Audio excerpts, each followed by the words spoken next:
Samantala, Sir Nisan, ito naman pong MTIT, inanawagan ng patas na presyo ng bilihin ngayong panahon ng Ramadan. Bombosay Olis para sa buong detalye. Nanawagan ng Ministry of Trade, Investments and Tourism o MTIT sa mga negosyante at mangangalakal sa Bangsamoro na panatilihing patas at matatag ang presyo ng mga pangunahing bilihin ngayong ginugunita ang banal na buwan ng Ramadan.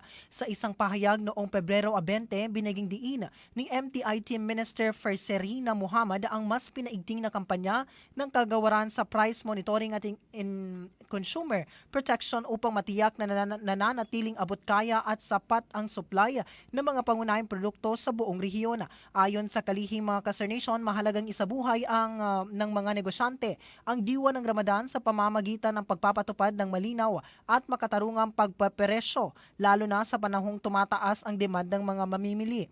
Kasabay nito, mga ka-Sir-Nation, hinikayat din ng pamahalang Bangsamoro ang iba't ibang sektor ng ekonomiya na maging katuwang sa pagpapanatili ng kaayusan sa presyo at supply ng mga bilihin upang matiyak na maipagdiriwang ng bawat pamilya ang Ramadan ng may kapayapaan at pagkakaisa.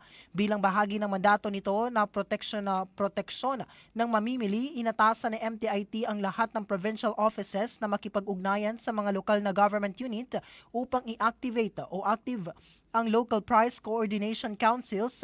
Layunin nitong magsagawa ng mas pinaigting na price at supply monitoring sa mga pampublikong pamilihan at establishmento sa rehiyon. Sa ilalim ng Republic Act No. 7394 o Consumer Act of the Philippines, ang overpricing ay maituturing na unfair at unconscionable sales act o pananamantala sa mamimili, lalo na sa panahon ng pangangailangan. Samantala, itinuturing naman itong profiteering sa ilalim ng Republic Act No. 7581 o Price Act.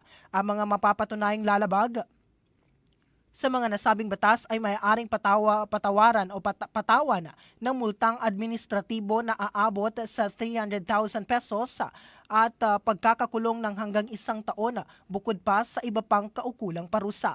At yan ang aking report mula dito sa Cotabato City. Ako si Bombosay Olis, and this is Bombo Radio Philippines, the #1 and most trusted source of news and information. Basta Radyo, Bombo!